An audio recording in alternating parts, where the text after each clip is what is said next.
Saudações, pessoal, todos bem?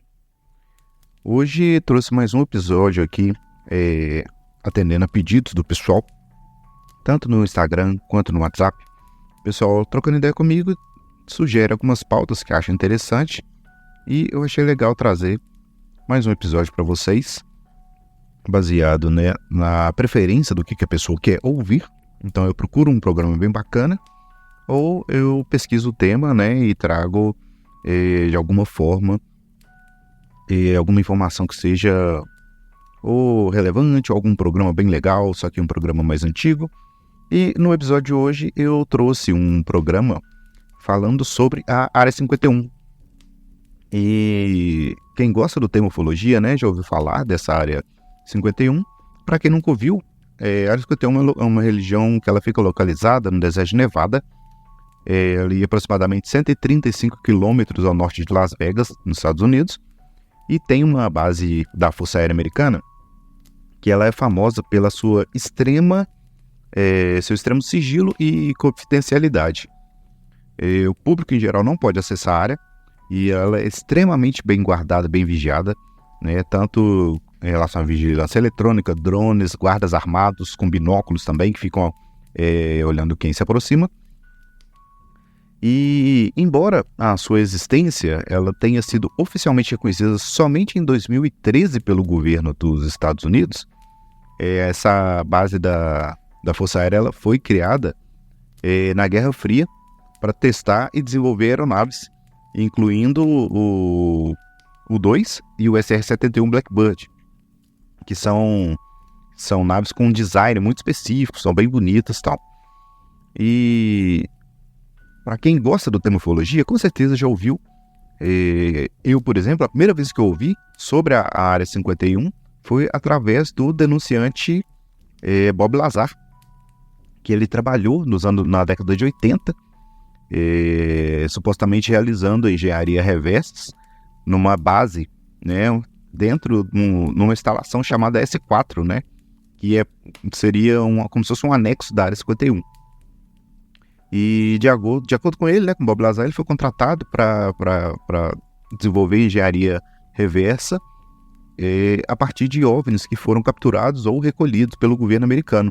Então, o depoimento do Bob Lazar, que ele deu no final dos anos 80, início dos anos 90, onde ele fala pela primeira vez sobre o que ele viu e trabalhava lá dentro, começa a casar com o que os denunciantes estão falando agora, de 2022 para cá.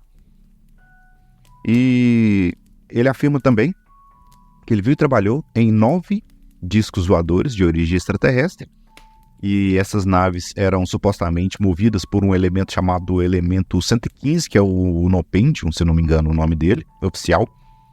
E esse Unopentium ele foi só recentemente desenvolvido de forma do nosso, né, laboratorial pela gente aqui na Terra.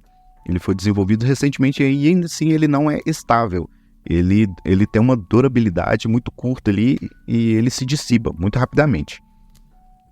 E só recentemente ele foi reconhecido como um elemento da tabela periódica, ainda não cadastrado, e foi inserido já. Supostamente, então, esse elemento 115, né, ele seria o combustível para essas naves e permitia que as naves movessem, né, sem a resistência gravitacional.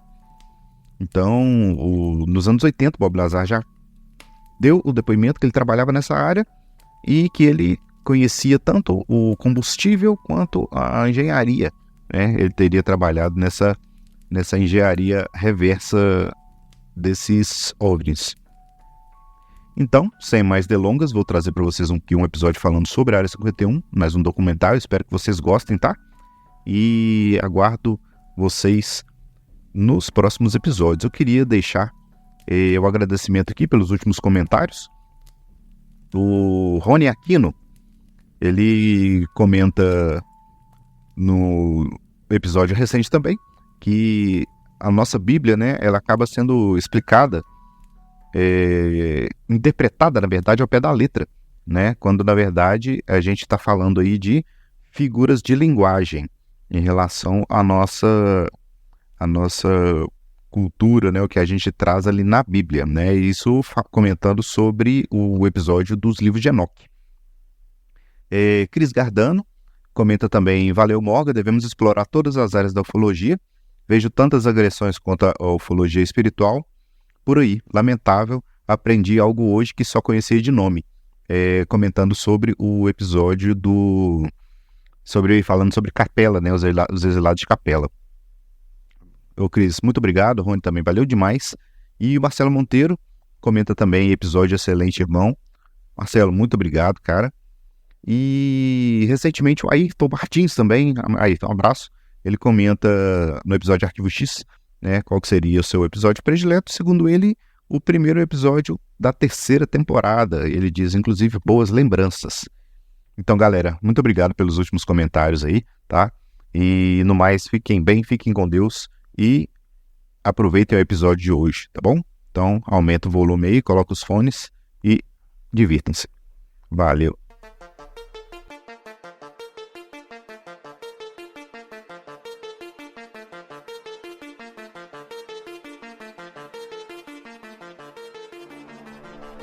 Você está ouvindo Projeto Contato Podcast.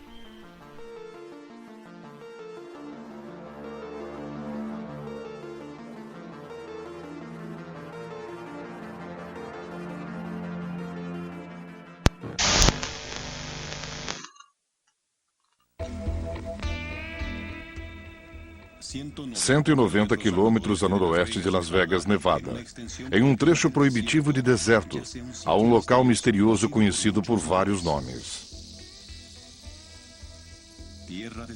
Terra dos Sonhos, Rancho Paraíso, Groom Lake e o mais notável, Área 51.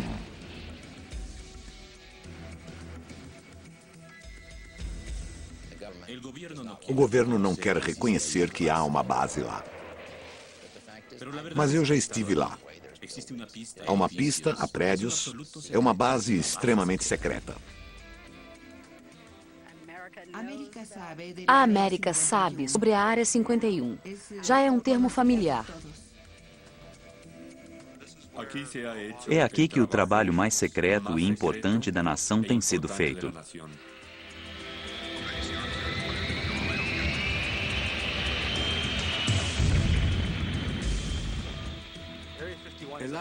A Área 51 é terreno fértil para a conspiração.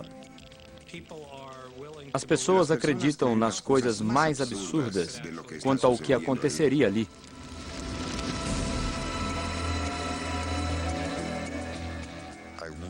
Não acho que o governo poderia ocultar um disco voador que temos desde que eu tinha 1 ano de idade. Não acho mesmo. Há muitos segredos na Área 51. Porém, os mais bem guardados poderiam levar alguns desses oficiais para a prisão. Entrada proibida.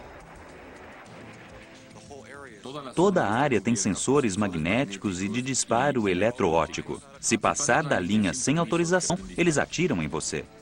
Próxima parada, Área 51. Área 51. A verdadeira história.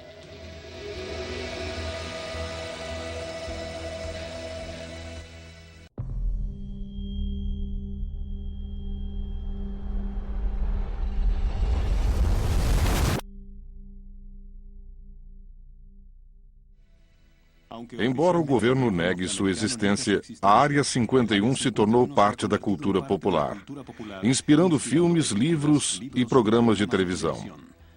Porém, para entender a mística da Área 51, devemos olhar além das alegações extraordinárias e das teorias de conspiração.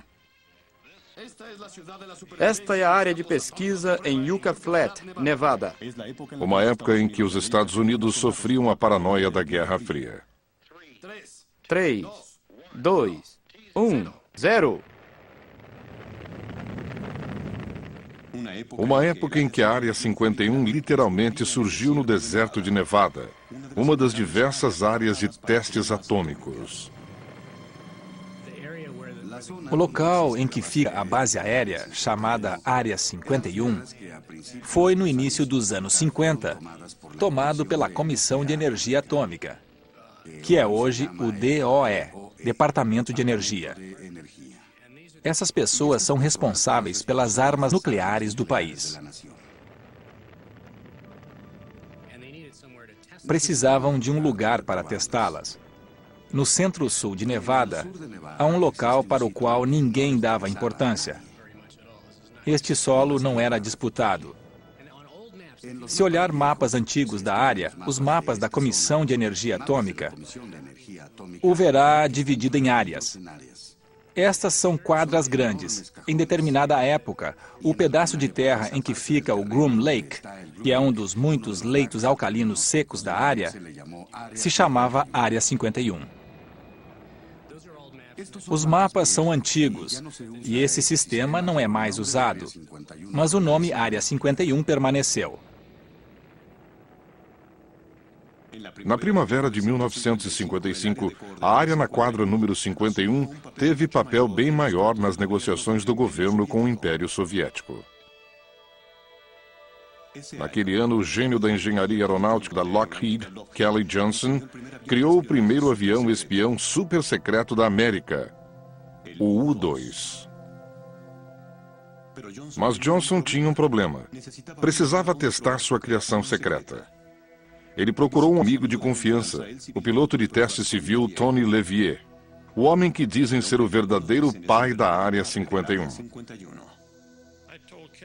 Eu disse a Kelly, eu sei exatamente o que quer e vou atendê-lo. E atendi. Procurei o perfeito lago seco, pois sabia que um lago seco é o melhor campo de pouso natural para voos experimentais.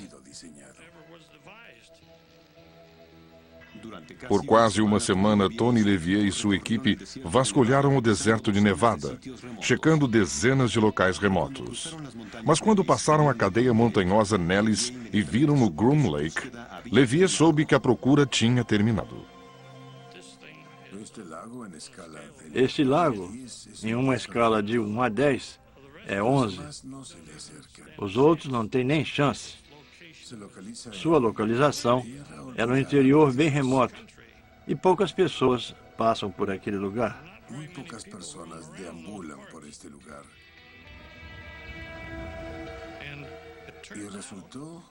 Por fim, a CIA, a uns 50 ou 60 quilômetros de nós, tinha toda a estrutura e o equipamento para isso. E disse que construiria uma base para nós. Com isso, a Área 51 tornou-se a instalação militar mais confidencial do governo. Em poucas semanas, Tony Levier se viu ao controle do rebento da Guerra Fria de Kelly Johnson, o avião espião U-2.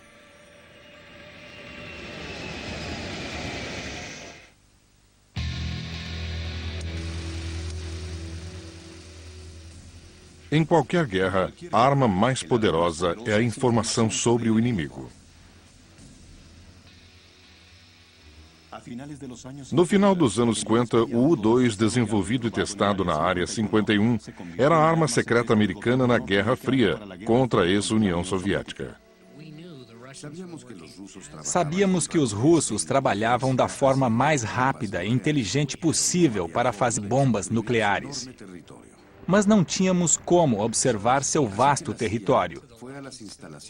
Então, a CIA foi ao Lockheed Skunk Works, que era um pequeno e brilhante grupo de engenharia, e disse: podem nos construir algo que voe alto?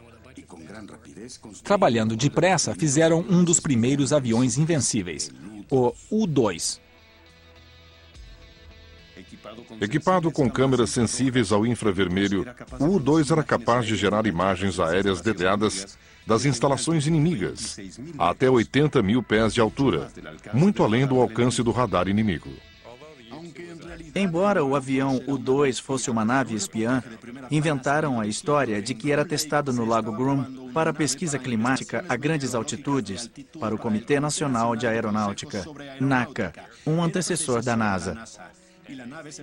Pintaram marcas falsas da NACA caso algum caísse fora de lá. Durante anos, o U-2 fez dezenas de missões clandestinas no total anonimato, trazendo provas fotográficas vitais da instalação militar russa de armas nucleares. Mas em maio de 1960, todo o segredo que cercava o U-2 caiu por terra. O segredo envolvendo o avião U-2 se acabou quando um deles foi parar em um remoto território da Rússia. O piloto Francis Powers fez um voo espetacular. Houve o famoso abate de Francis Gary Powers, e ele foi capturado. E foi em um momento delicado, quando haveria um encontro de cúpula entre Eisenhower e Khrushchev. 5 dias antes, nosso rapaz cai do céu em um avião não reconhecido, o que criou enorme rebuliço. Caso de espionagem sobre a Rússia. Nas vésperas da conferência com o premier Khrushchev, a notícia de que um avião americano é derrubado em território russo. Os Estados Unidos são acusados de acabar com a conferência antes da hora. Gary Powers foi condenado por espionagem pelo Tribunal Soviético e sentenciado a 10 anos de prisão. Porém, logo foi libertado em troca de um agente soviético em poder dos Estados Unidos. Apesar de envergonhado pelo incidente com o U-2, a informação que o governo americano obteve com as missões secretas se mostrou valiosa.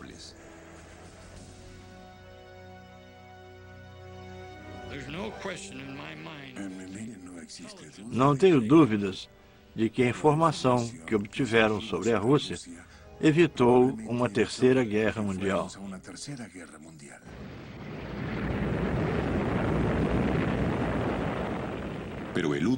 Mas o U-2 era só a primeira de muitas aeronaves confidenciais a ser desenvolvida e testada sobre a Área 51.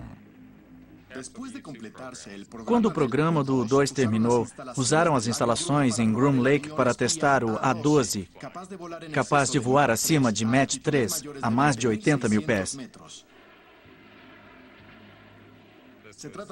Foi o antecessor do SR-71, o Blackbird. Ainda em uso hoje, o Blackbird forçou os limites da tecnologia aerodinâmica supersônica. Como o U-2, o SR-71 Blackbird era usado para reconhecimento militar. Mas com o avanço da tecnologia do inimigo, até essa aeronave sofisticada ficou vulnerável e os projetos clandestinos da Área 51 tomaram um novo rumo surpreendente.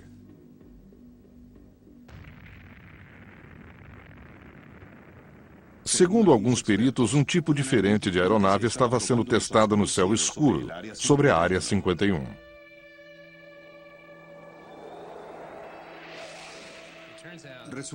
Vários de nossos agentes conseguiram obter aparelhagem militar russa, ou seja, caças MiG, sistemas de defesa por radar e muito mais.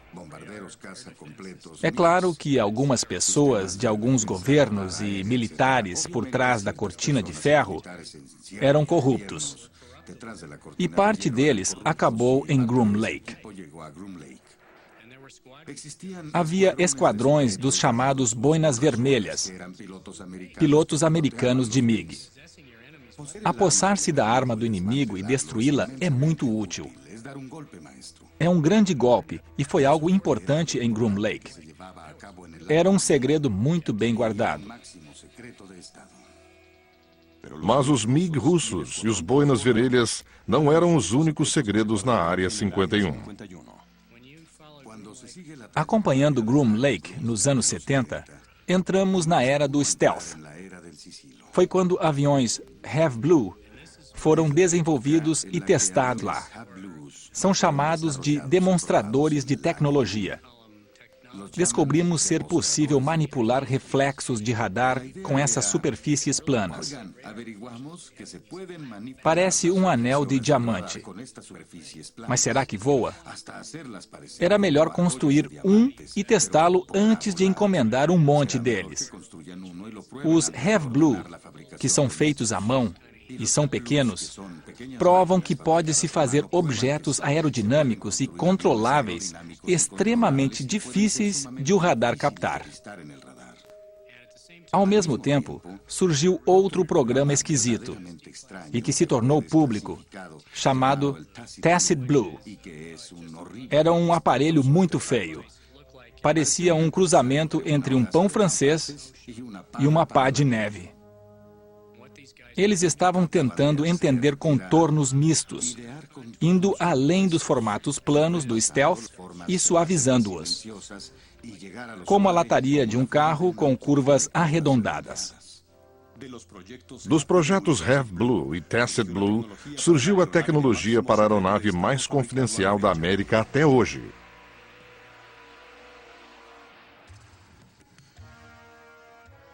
Durante anos, houve relatos de cunhas pretas estranhas perfurando o céu perto de Groom Lake. Boatos de uma aeronave stealth, décadas à frente de seu tempo. Parece que os boatos sobre a Área 51 se mostraram mais fato que ficção, quando em 1988 o exército americano revelou o B-2 bombardeiro stealth e o caça F-117. A Força Aérea usa o segredo para proteger a tecnologia avançada. Esperam que, mantendo algo oculto o maior tempo possível, um inimigo em potencial não ganhe vantagem. Deu certo com o programa Stealth. Durante os testes do F-117, todo o trabalho era feito à noite. Os mecânicos, os engenheiros, os pilotos, todos se habituaram a viver de noite. Os homens que lotavam o jato negro, como era chamado, se vestiam de preto.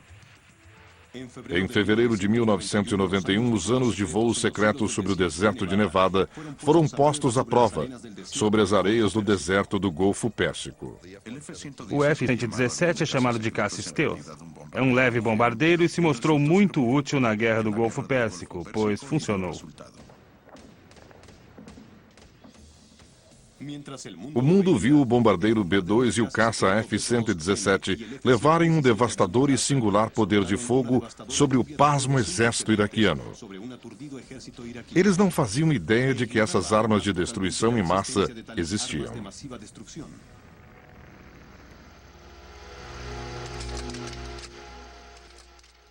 Hoje, os segredos da Área 51 perduram.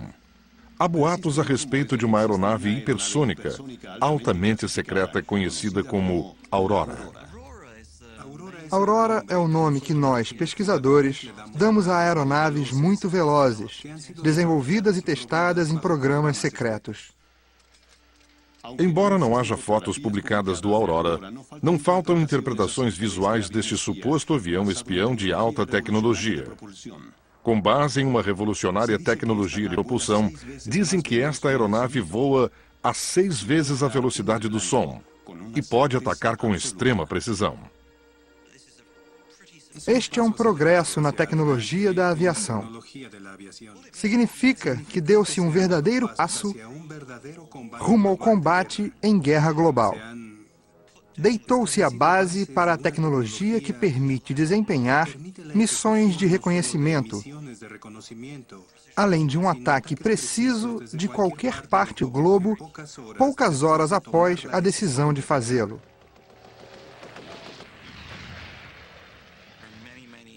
E há muitas indicações de que boa parte da pesquisa e do desenvolvimento aconteceu sob orçamento secreto.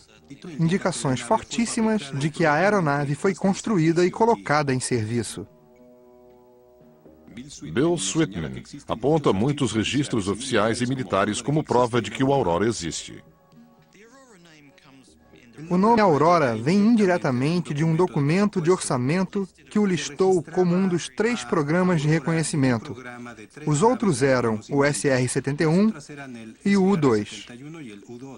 Pouco depois, começamos a ver as primeiras evidências físicas do programa de alta velocidade na forma de ressonâncias sônicas inexplicáveis sobre o sul da Califórnia. Elas se pareciam muito umas com as outras e não lembravam o fenômeno que conhecemos de aeronaves supersônicas militares desde os anos 50. Além das estranhas ressonâncias sônicas registradas pelos sismógrafos da Caltech, Sweetman crê que haja outra evidência do Aurora. Vemos uma grande expansão de Groom Lake a partir de 1985 e 86. Há mais prédios erguidos e mais estradas. O comprimento da estrada é proporcional à velocidade de decolagem e pouso.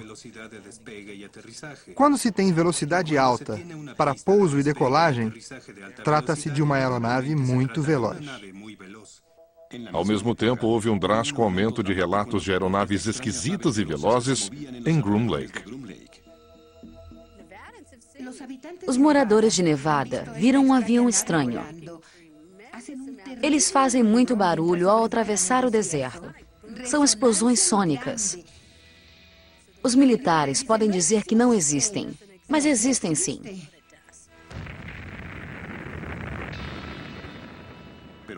Talvez o mais notável seja o abrupto cancelamento do programa do SR-71 Blackbird pela Força Aérea, uma decisão que deixou os militares sem aeronaves conhecidas de reconhecimento.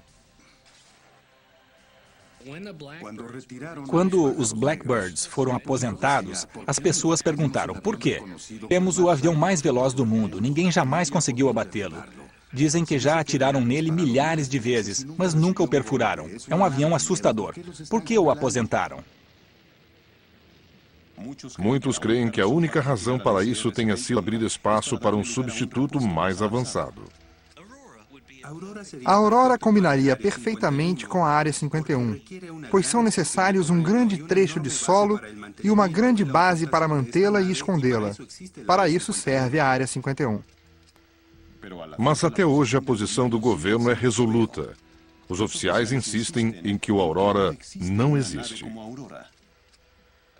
Posso afirmar que os comitês de apropriação de ambas as casas, o Comitê das Forças Armadas, investigaram o Aurora a fundo, e ele não existe.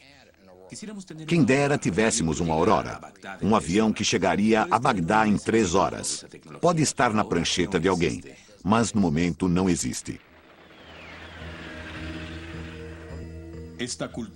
Esta cultura de segredo que cerca a Área 51 levou a um clima em que nada é estranho demais para se acreditar. E os que acreditam transformaram a área em volta da base em um centro de convenções de conspiração. Estrada extraterrestre. O que acho que todos deveriam entender é que Nevada tem a única estrada extraterrestre do mundo.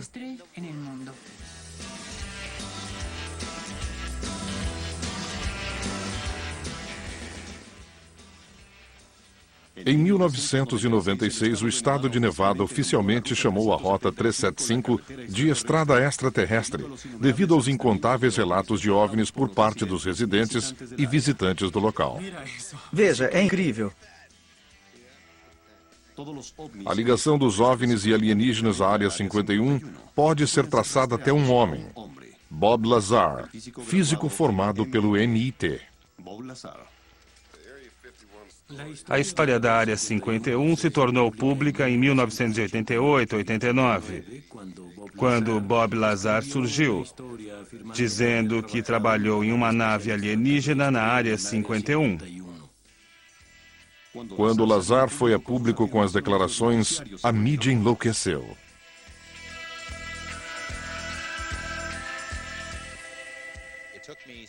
Levei 7 ou 8 meses para convencê-lo a sentar comigo para uma entrevista. E ele finalmente me contou a história mais incrível que já ouvi como jornalista. Que ele trabalhou em uma área chamada S4 ao sul de Groom Lake. Que o local foi construído dentro da encosta de uma montanha para ficar disfarçado. Os hangares eram disfarçados para parecerem parte da montanha. Que dentro da montanha havia 9 hangares. E em cada um deles havia algo parecido com um disco voador. Ele viu um voo noturno para um teste. Na base, ele teve acesso a vários documentos indicando que tinham origem alienígena. Era uma história bastante fantástica. Mas as alegações de Bob Lazar não convenceram a todos. Ele pode ter visto algo que retratou como alienígena, porque talvez não tenha se encaixado na descrição normal do que seria um departamento de defesa ou de energia. Eu já estive lá.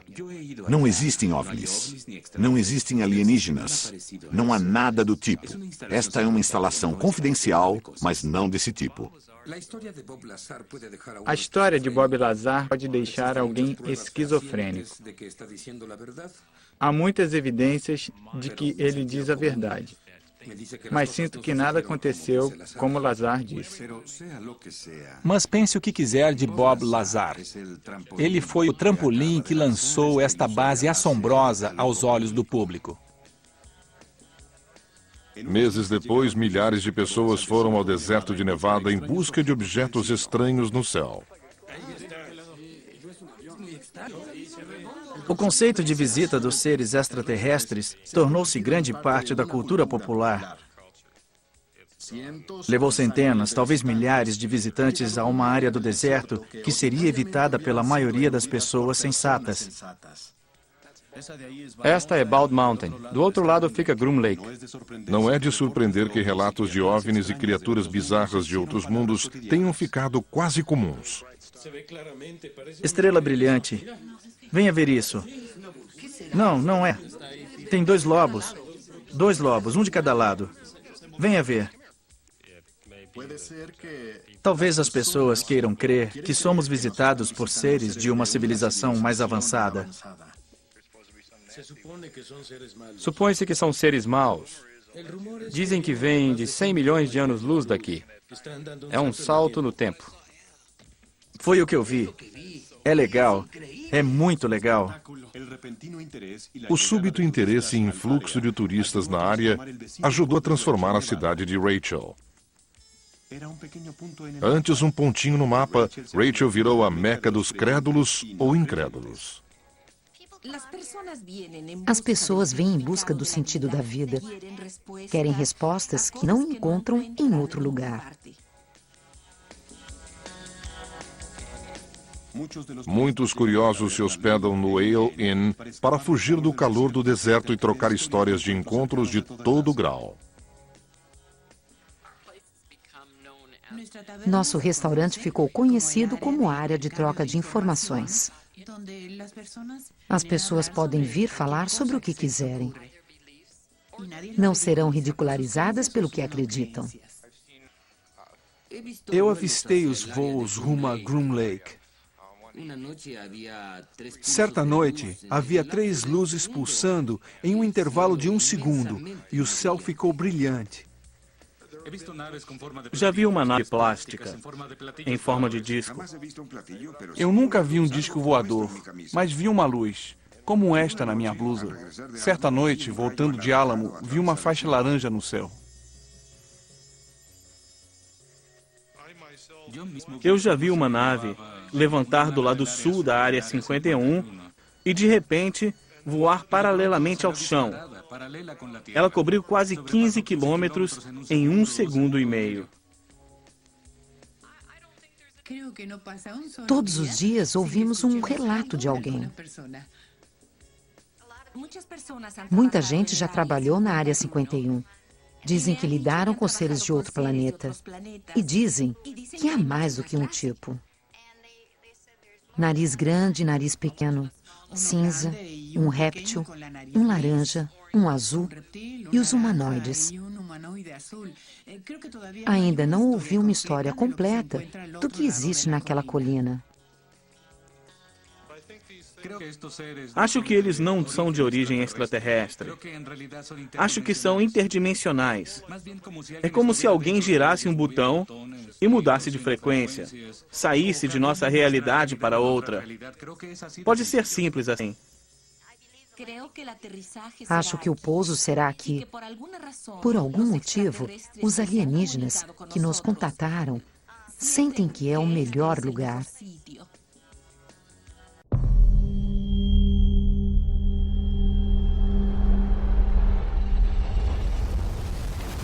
Você está ouvindo Projeto Contato Podcast.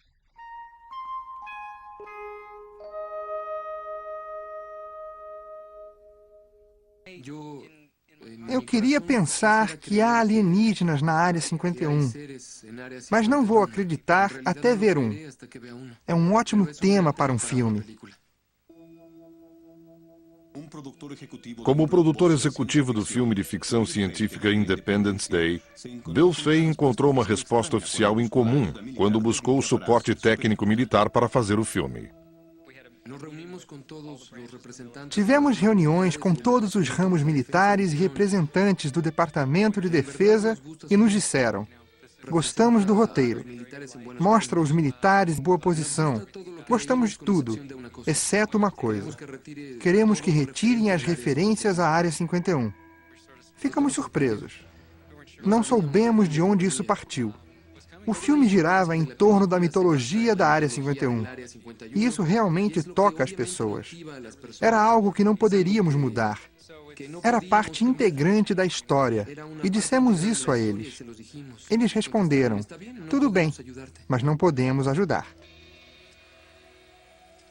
Por que os militares se preocupam tanto com alienígenas e Área 51? Ironicamente, em agosto de 1997, após décadas negando tudo, desde o U-2 até o Aurora, a CIA fez uma declaração chocante. Um relatório da CIA foi liberado, admitindo que a Força Aérea usou OVNIs dos anos 40, 50 e 60 até hoje como disfarce para suas atividades.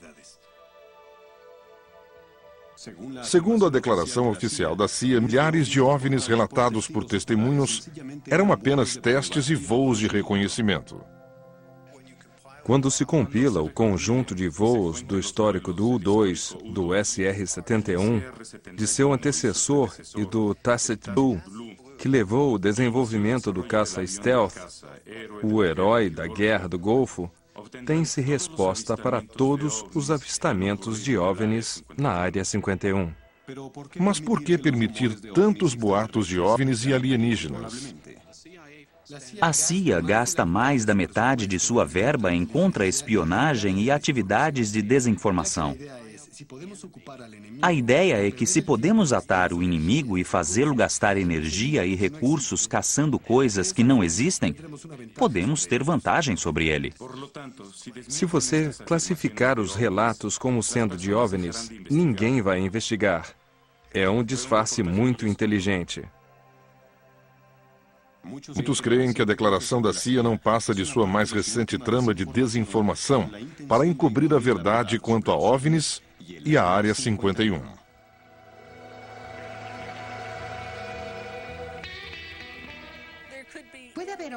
Pode haver alienígenas e pode não haver. A verdade é que há uma grande instalação ali, sem dúvida. Basta olhar na montanha e ver.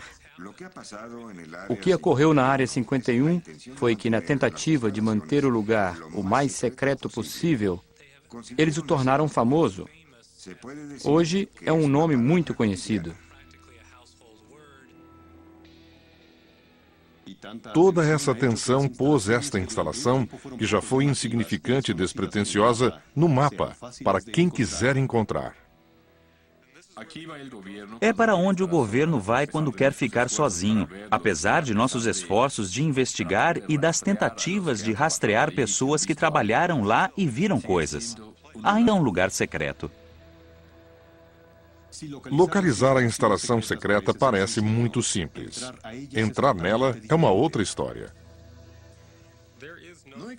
Não há cerca na área de Groom Lake. Há uma fronteira. Não é bem demarcada, mas definida por estacas especiais. É cercada por montanhas e é muito hostil. Quem vier aqui no verão e não beber alguns litros de água por dia em 2 ou 3 dias, estará morto. Se a mãe natureza não basta para deter o insistente invasor, o sistema de segurança onipresente e de longo alcance consegue. Atrás de mim, agora, há 2 guardas da segurança da base secreta da Área 51.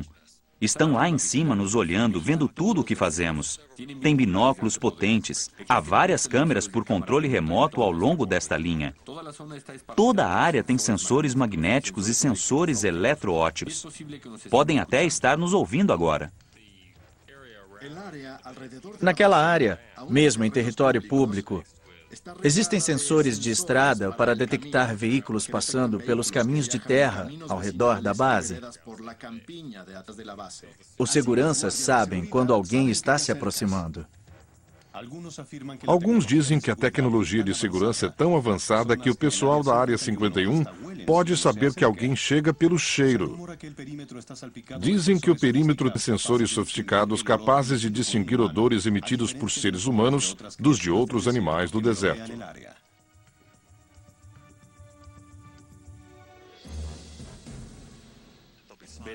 Há placas dizendo "pare aqui", equipamento não detonado, área contaminada, radiação, ou uma pequena linha dizendo uso de força letal autorizado.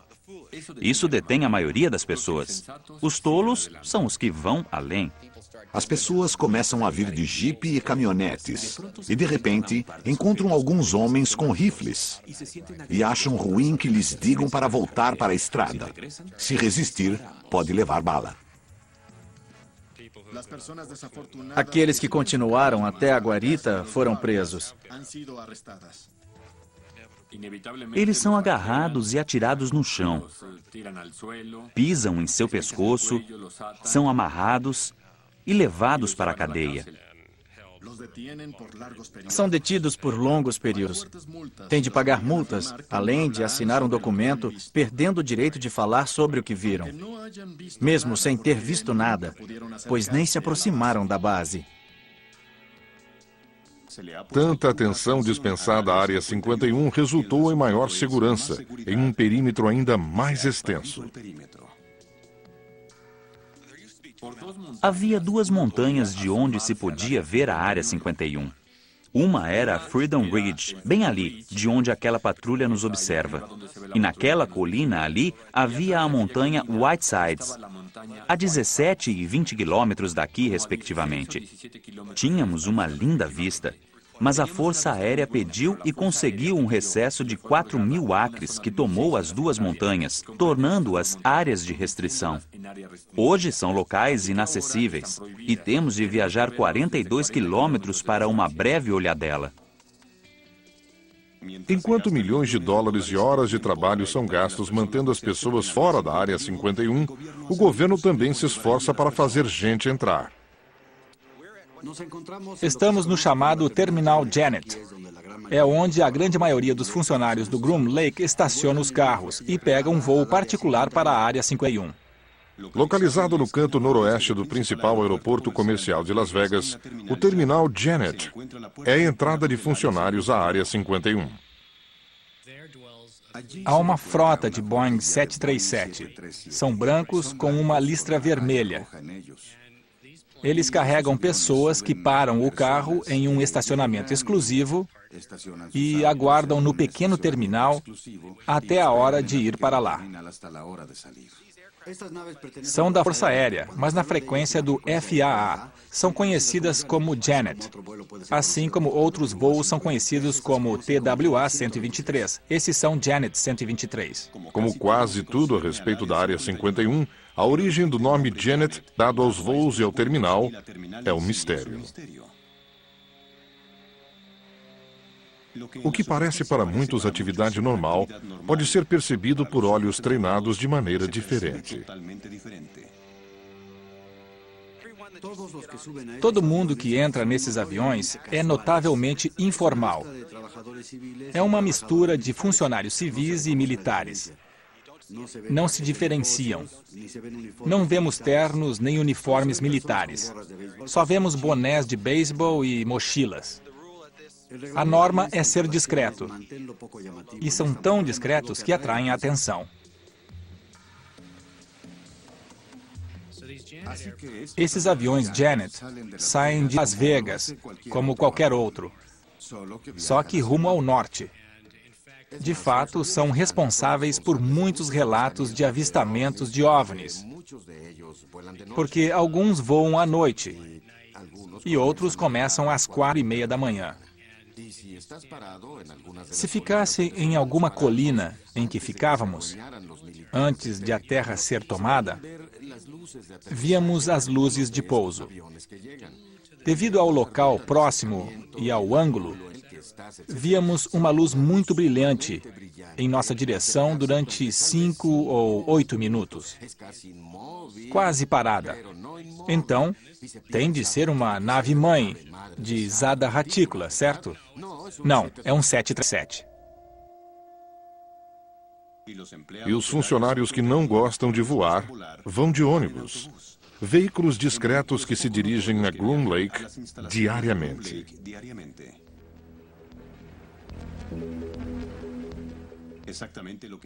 O que acontece exatamente quando os funcionários chegam é um segredo protegido por normas de segurança nacional.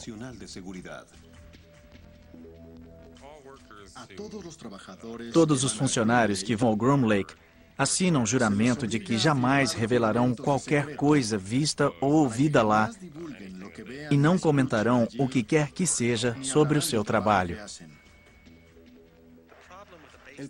O problema de uma base que não existe é que não precisa obedecer à lei pública. Se não existe, não se preocupa com direitos trabalhistas, não se preocupa com leis ambientais. Se o funcionário não pode nem falar a respeito e o governo não admite que existe, quem é o responsável quando algo sai errado? O manto de segredo envolvendo a Área 51 foi subitamente ameaçado quando ex-funcionários entraram com uma ação civil no Tribunal Federal, alegando danos criminosos do governo. O litígio da Área 51 é muito grave, porque envolve alegações de conduta criminosa e diz que atos criminosos eram praticados encobertos pelo segredo. Tais atos criminosos podem ter resultado na morte de 2 pessoas e causado ferimentos em muitos funcionários. No processo, os ex-funcionários alegam que por mais de uma década, de forma secreta e ciente, o governo queimou lixo altamente tóxico na Área 51. O governo decidiu que a Área 51 não existia legal ou oficialmente. Não queriam retirar lixo comum e lixo perigoso desta grande base aérea. Nada do que entrava saía. Quando começaram com aeronaves experimentais e a operar muitos aviões, passaram a produzir lixo perigoso. Então, começaram a queimá-lo, o que é um crime. Era um depósito de lixo perigoso com um sistema de eliminação deste material ao ar livre. Após trabalhar na Área 51 por vários anos, o metalúrgico Robert Frost adoeceu apresentando muitos sintomas estranhos. Ele começou a ter problemas de pele. Tinha irritações e bolhas que não saravam. Ele procurou vários médicos e ninguém parecia saber o que estava causando aquilo. Apesar da natureza misteriosa e rapidamente progressiva da doença, Frost foi proibido de revelar o que fazia e onde trabalhava. Se lhe perguntassem se ele sabia se foi exposto a algum material, algum produto químico, ele respondia que não sabia, não podia responder. Diziam aos funcionários que não importava o que acontecesse na Área 51, o lugar não existia, nem eles. A falta de informação tornava quase impossível para os médicos cuidar da doença. Foi muito difícil, muito frustrante e assustador. Em 1988, Robert Arthur Frost morreu aos 57 anos. O resultado de uma autópsia oficial sugeriu que Frost foi exposto sistematicamente a lixo tóxico. Creio que encontraram 18 produtos químicos no organismo do meu marido, alguns em quantidade 10 vezes maior que a encontrada normalmente nas pessoas.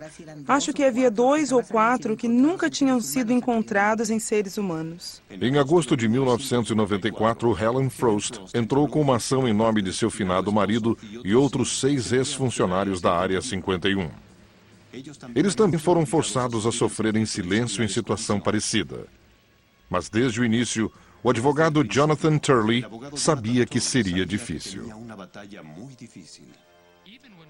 Quando abrimos o caso nas 2 primeiras audiências, o governo não reconheceu a existência da Área 51. Pode-se ver a base de locais públicos. Há fotos de lá. Os russos, por tratado, podem sobrevoá-la.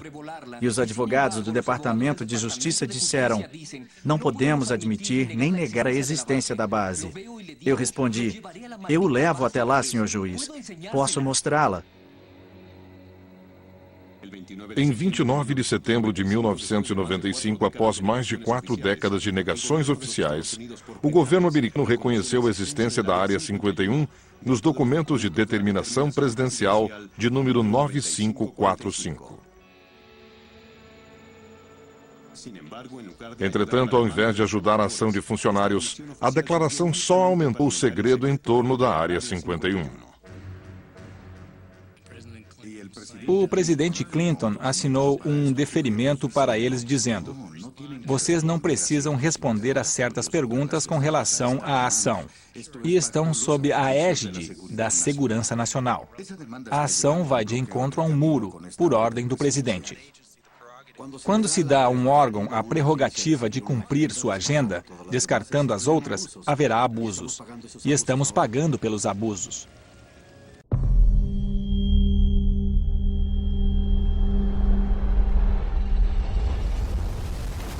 Você está ouvindo Projeto Contato Podcast.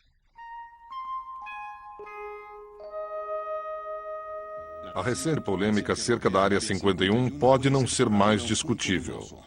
Um artigo escrito por Jim Wilson e publicado na Popular Mechanics chegou a uma surpreendente conclusão. A Área 51 mudou de lugar.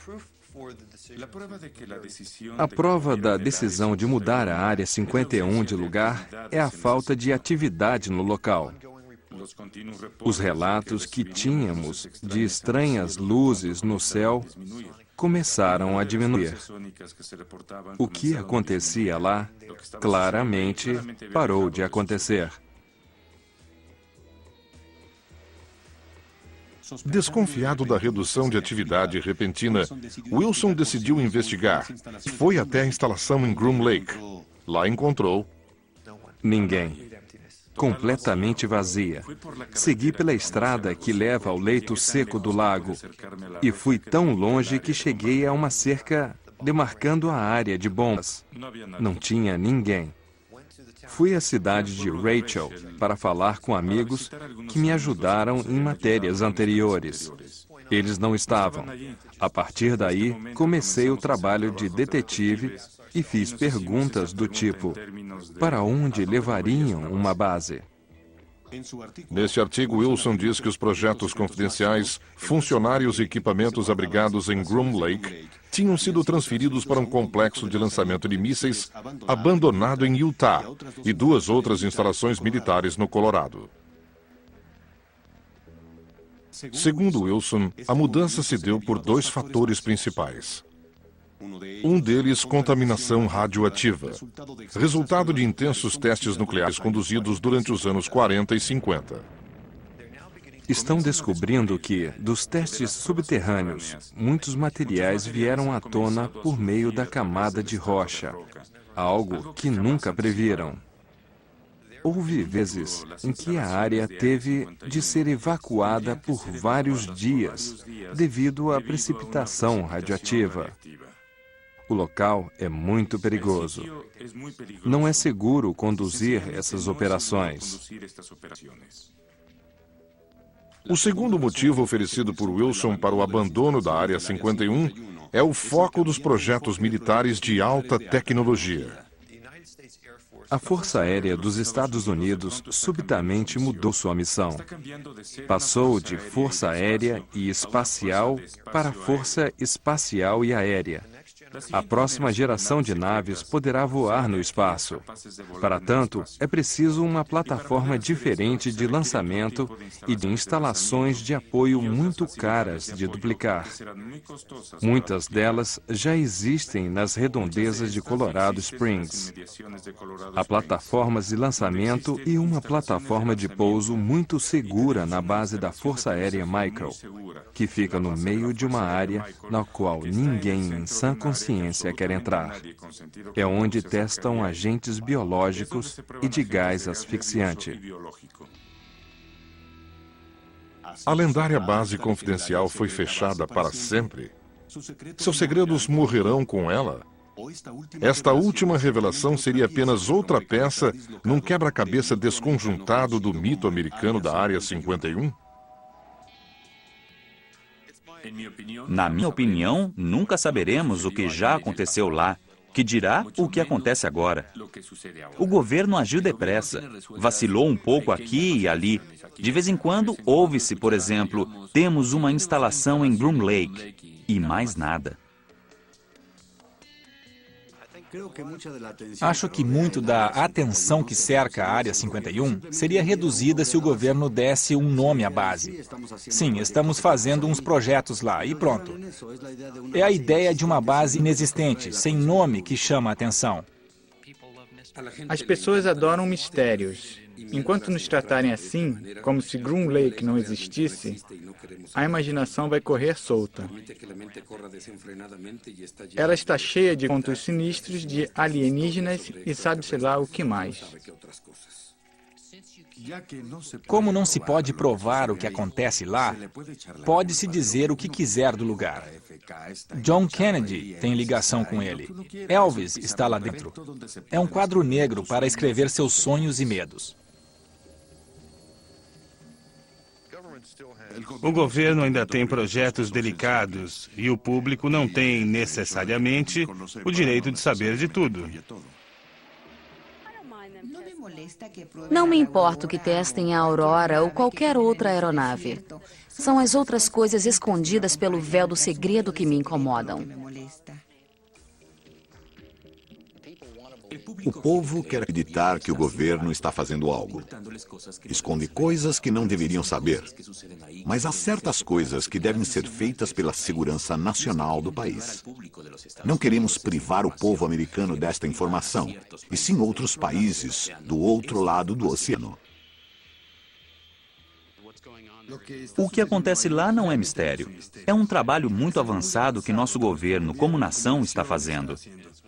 É uma das poucas instalações no mundo que é o máximo de progresso para o planeta. Espero que, com mais programas abertos, a natureza da Área 51 seja revelada. Muita gente pode ficar decepcionada quando descobrir a realidade mundana da Área 51. Porém, mundana ou não, uma coisa é certa. A mística da Área 51 prendeu a imaginação da nação. Neste lugar, o sonho de algumas pessoas se realiza, dos engenheiros, dos cientistas, dos homens e mulheres que têm a visão dos avanços e das tecnologias de longo alcance que são desenvolvidas lá. Para gente como eu, é mais uma miragem do que um sonho.